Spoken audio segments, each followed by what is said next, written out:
രാവിലെ ഇങ്ങനെ യാദൃശ്ചികമായി കുറച്ചു നേരം സംസാരിച്ചപ്പോൾ സഞ്ജയ് ഗാർഗും അടക്കം അദ്ദേഹം കൂടി ഉണ്ടായിരുന്നപ്പോഴാണ് അടുത്തതായ ചടങ്ങുകൾ. ആദരണീയനായ ഗവർണർ അദ്ദേഹം തന്നെ പങ്കെടുത്തുകൊണ്ട് അതിനുശേഷം പറഞ്ഞു. ഇറ്റ് ഈസ് അപ്പോൾ ഈ for the information of Honorable Governor Saab also, because we were having a secret talk here. So when Kurian Joseph sir was delivering the address. This is the most awaited moment for all of us. We are fortunate to have our own head of state here to bless and inaugurate Malayala Bhasha Dinam and Bharana Bhasha Varaghosam. We are extremely delighted to have you here, sir. And I invite you to kindly address. Thank you very much. Honorable Justice Kurian Joseph, former judge of our Supreme Court, Dr. A. Sampath, Special Representative Government of Kerala, Shri Sanjay Garg, our Resident Commissioner in Delhi, Shrimati Sini K. Thomas, Deputy Director in charge Information and Public Relations, Priyapeta Sahodari Sahodran Mare, എല്ലാവർക്കും എൻ്റെ നമസ്കാരം. ന്യൂഡൽഹി കേരള ഹൗസിൽ കേരള പിരിവ് ആഘോഷം ഉദ്ഘാടനം ചെയ്യാൻ അതിയായ സന്തോഷം ഉണ്ട്. ആദ്യമായി എല്ലാവർക്കും കേരള പിരിവ് ആശംസകൾ.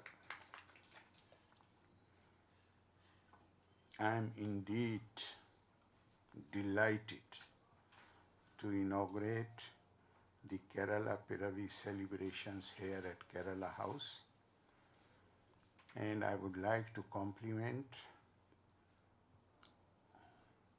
everybody who is associated with the organizing of this program. Although due to COVID, it has been done on a low key. It was on this day that the state came into existence by merging three princely states of Travancore, Cochin and Malabar. The common bond that united the people was the beautiful and sweet language Malayalam and the Malayali culture. In fact, if I may depart from the written text, 91, when Pakistan had launched a major offensive, OIC was going to be held in Cairo, and they had launched a major offensive after many, many years for getting a resolution passed against India. Then on behalf of the government of India, I was going I was not in the foreign ministry, I was energy minister, but the duty to go to the capitals and meet the head of states of the OIC countries, that was given to me. And first time when I visited Indonesia, then the names, signboards there did not appear to be very strange. The very first building after getting out of the airport was written in English, Bhumi Putra House, something like. So I said, it's very much, I mentioned about it. Then somebody from Indonesia, a scholar, told me, he said that, are you aware that Bhasha Indonesia has the largest Sanskrit content in it, and the only Indian language which comes to close to Bhasha Indonesia is Malayalam. As far as the influence and the Sanskrit content is concerned, highest is Bhasha Indonesia, and the only Indian language which comes close to Bhasha Indonesia, though slightly lower in percentage, is Malayalam. So Malayalam is what Swami Vivekananda says, that the language of respect, honor, melody, sweetness, music is Sanskrit. And Malayalam is deeply impacted by Sanskrit, so it has bound to be beautiful, it is bound to be sweet, and it is indeed I am experiencing for last, with all humility, I will say that I thank my stars. It is sheer good luck. And I do not know if I can thank enough. What a great experience it is to be with the Malayalis, to be in Kerala.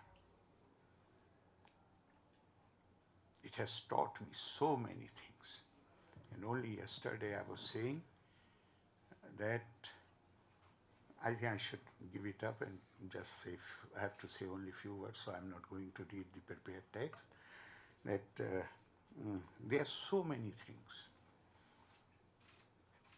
so many areas where Kerala's performance is outstanding. Again, I would like to tell you a small anecdote.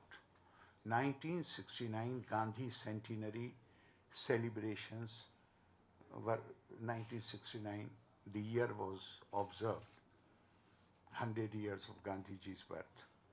And I was a young student, my second year in Aligarh, but since I had started participating in debates, I was also chosen as member of the team which was sent to represent Aligarh at the All India University Students Meet which was held at Almora. I was only, those days 10 plus 2 was not there. I had done high school from, after high school I had joined the university. The first year was pre-university, then BA. So I was first year student. The meet was held at a leading college, in very big college. It was not a university then, at Almora, in the hills. And that sentence of the chairman of the reception committee, who was the principal of that college, that one sentence is still etched in my memory.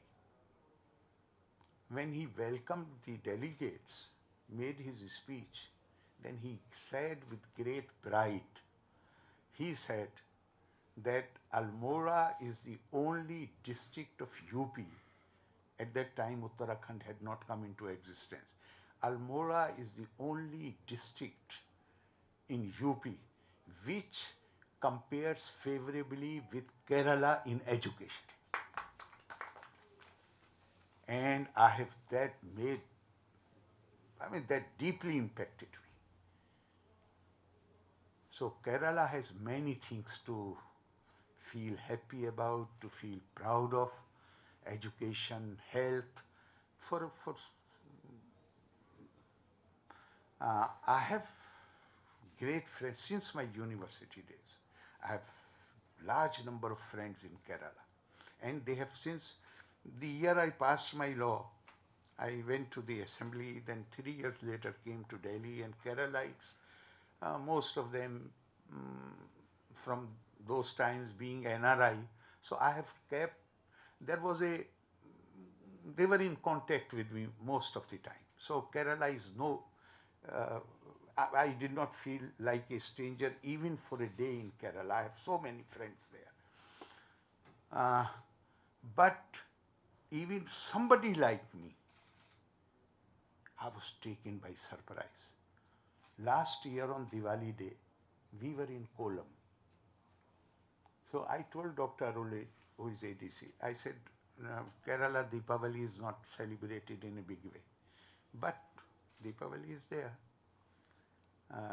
So I asked him, I said, can we spend some time at some old age home or shelter, some place where can we spend? So he immediately arranged. First we went to a home for the young girls. Then we went to an old age home for the old age people. It was unbelievable for me. I have seen homes being run by philanthropists in the private sector of that kind, but I could never imagine that you can run these homes so efficiently, so professionally in the government sector. The Kerala government pays the money and it is the local body which runs those houses. Visit for people who come to meet me. And fortunately, even the Rajbhavan says that the number has increased manifold. Those who come from Delhi, from UP, from northern India. I always advise them that go wherever you like, but try to see one home for the old age people. Try to visit one PHC, primary health center. For people from outside Kerala, it is unbelievable. Even for me, somebody who was not a stranger to Kerala, even for me, it was eye-opener. And I give credit for this. One thing which I find very, very extremely remarkable in Kerala. Keralites, those who are born, brought up there, they cannot be very conscious of it, cannot be very aware of it. Why? Because they see it every day. But I started noticing it from first day. And that is the robust sense of empathy that a Malayali has and a caring attitude is simply superb. Simply superb. Dr. Radhakrishnan, our former president, I was reading one of his speech. He says that if you want to have a balanced or complete personality, then it is absolutely essential to cultivate the quality of compassion.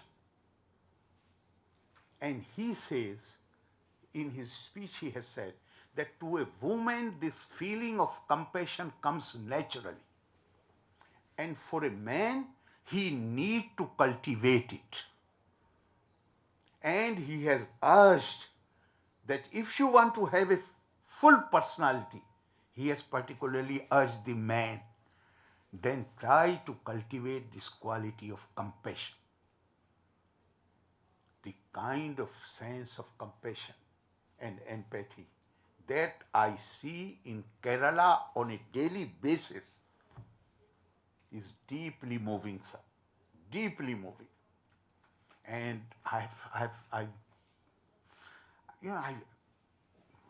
said, what is the reason? Why this is? I don't believe in single story version. There must be many reasons for it. But one reason which I feel is that society was largely matrilineal society. That possibly has affected this is a great asset that Keralites have. Please take care, never allow it to be diluted. You need to, I know so many cases. They do not know the man who is in problem, who is in pain. And anybody, the first man who meets such a person, this famous Kerala nurse at the bus stand, somebody collapses. And her children are waiting at home, or her husband, and they immediately come to the rescue. Great quality. And this I'm not saying to praise you. I'm saying that please protect this. Don't allow it to be diluted. This is an extremely distinguishing feature of Kerala. And I have already said, I really feel blessed. In the case of the COVID, when we started, when the schools were closed down, Kerala possibly is the only state which did not take much time to fill the digital divide. Not only government has been proactive, but private people came forward. When the complaints started coming that in this area, the children are not able to access online classes, government went out of its way. Government has a duty to do it. They did their duty, but so many individuals, they came forward. They provided television sets, they provided other gadgets, and till there was no one who was complaining that I do not have the facility, possibly the only state in Kerala. And again I would say that more than pride, it should awaken us to the need that these great values must be protected and promoted. And that is why I feel so blessed that God has given me this opportunity to be part of the Kerala society and to learn so many things from them. Thank you very much. Thank you very much, Dr. And I had, today is a special day because our Justice Kurian Sahib, for whom I have great personal regards, you have also given me the opportunity to meet him here. Thank you very much. Nanni, Jai Hind. Loka samasta sukhino bhavantu. Thank you so much, sir, for your blessings and appreciation, sir. Thank you so much for sparing your time, sir. Thank you so much for your auspicious presence, sir. Now, may I invite